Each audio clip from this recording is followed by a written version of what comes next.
পরম করুণাময় মহান আল্লাহ তাআলার নামে শুরু করছি, যিনি অত্যন্ত মেহেরবান।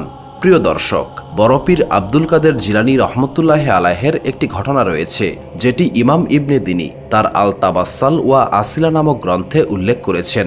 একদিন বড় পীর আব্দুল কাদের জিলানী রহমতুল্লাহ আলাইহে তার ইবাদতে মগ্ন ছিলেন।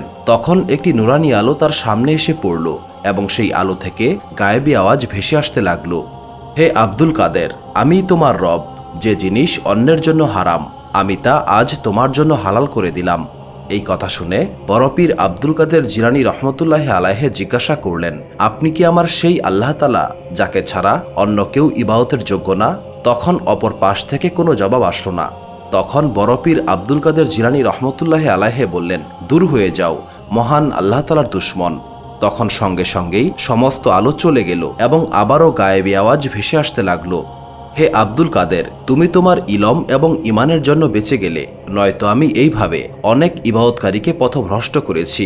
তখন বড় পীর আব্দুল কাদের জিলানী রহমতুল্লাহ আলাইহে বললেন, আমি আমার ইলমের জন্য বেঁচে যাইনি, আমি আমার আল্লাহ তাআলার রহমতের কারণে বেঁচে গিয়েছি। তখন এক ব্যক্তি বড় পীর আব্দুল কাদের জিলানী রহমতুল্লাহ আলাইহেকে প্রশ্ন করলেন, আপনি কিভাবে বুঝলেন ওটা শয়তান ছিল?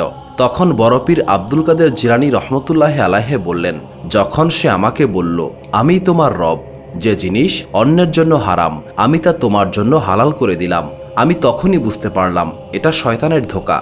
কারণ আমার প্রিয় নবী হযরত মুহাম্মদ সাল্লাল্লাহু আলাইহি সাল্লামের শরীয়ত কখনোই ভুল হতে পারে না এবং তা কখনো পরিবর্তনও হতে পারে না। যখন আমি তাকে প্রশ্ন করলাম, আপনি কি আমার সেই আল্লাহ তাআলা যাকে ছাড়া অন্য কাউকে ইবাদত করার অনুমতি নেই, তখন সে চুপ ছিল।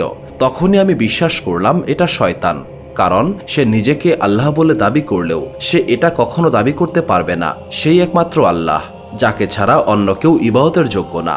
প্রিয় দর্শক, এই ঘটনা থেকে আমরা একটা শিক্ষা পাই যে মানুষ শুধুমাত্র তার ইলম দিয়ে মহান আল্লাহ তাআলার নিকটে যেতে পারবে না, কারণ ইলম তো শয়তানেরও রয়েছে।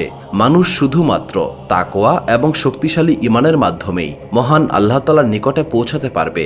তাছাড়া ইবাদতের মূল উদ্দেশ্যই হচ্ছে মানুষের মনকে নরম করা এবং আল্লাহ তাআলার প্রতি ঈমান আনা। যে ইবাদত করতে গিয়ে মানুষের মনে অহংকারের সৃষ্টি হয়, সেই ইবাদতের কোনো মূল্যই নেই। নবী করিম সাল্লাল্লাহু আলাইহি সাল্লাম বলেছেন, মহান আল্লাহ তাআলার কাছে সেই ব্যক্তি উত্তম যার তাকওয়া অধিক সুন্দর। মহান আল্লাহ তাআলা আমাদের শয়তানের ছলনা থেকে আশ্রয় দিন এবং আমাদেরকে সবসময় হেদায়েত দিন। সুপ্রিয় দর্শক মণ্ডলী, প্রতিদিন নতুন নতুন ভিডিও পেতে আমাদের চ্যানেলটি অবশ্যই সাবস্ক্রাইব করুন এবং পাশে থাকা বেল আইকনটি প্রেস করতে অবশ্যই ভুলবেন না এবং সেই সাথে আপনার যে কোনো মতামত আমাদের জানাতে আমাদের ভিডিওতে অবশ্যই কমেন্ট করুন। আশা করি আপনারা সবাই ভালো থাকবেন এবং সুস্থ থাকবেন। আসসালামু আলাইকুম।